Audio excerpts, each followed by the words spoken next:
Pemirsa, pemilihan kepala daerah pilkada diulang paling lama 1 tahun setelah kotak kosong pada pilkada calon tunggal dinyatakan menang. Demikian putusan Mahkamah Konstitusi (MK).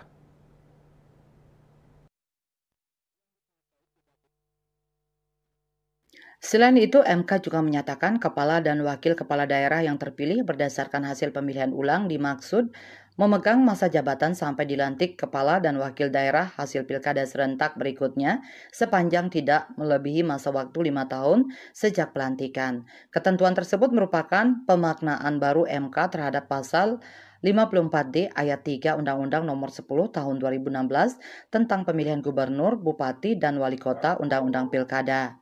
Permohonan uji materi tersebut diajukan oleh mahasiswa dan karyawan swasta bernama Wanda Cahya Irani dan Nikolas Wijaya. Salah satu pokok permohonan para pemohon berkaitan dengan kejelasan frasa pemilihan berikutnya dalam pasal 54D ayat 3 Undang-Undang Pilkada. Pada dasarnya, pasal 54D Undang-Undang Pilkada mengatur soal tindak lanjut hasil pilkada dengan satu pasangan calon atau dikenal juga dengan istilah pilkada calon tunggal. Pasal 54D ayat 1 mengamanatkan KPU menetapkan pasangan calon terpilih pada pilkada calon tunggal jika mendapatkan suara lebih dari 50% dari suara sah.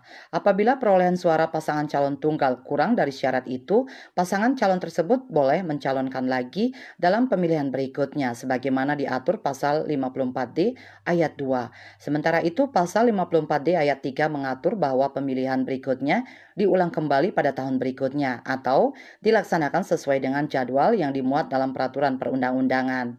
Hal inilah yang dipersoalkan oleh para pemohon karena dinilai tidak memiliki kepastian hukum yang adil.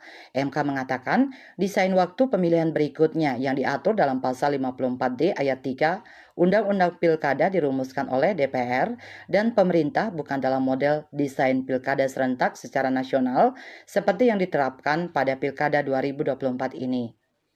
Oleh karena itu, di samping memuat frasa pemilihan berikutnya, pasal itu juga memuat tahun berikutnya. Menurut MK, kedua frasa tersebut harus dimaknai dengan tidak melepaskan hakikat keserentakan penyelenggaraan pilkada dan tidak diperbolehkan penjabat atau pelaksana tugas kepala daerah menjabat terlalu lama.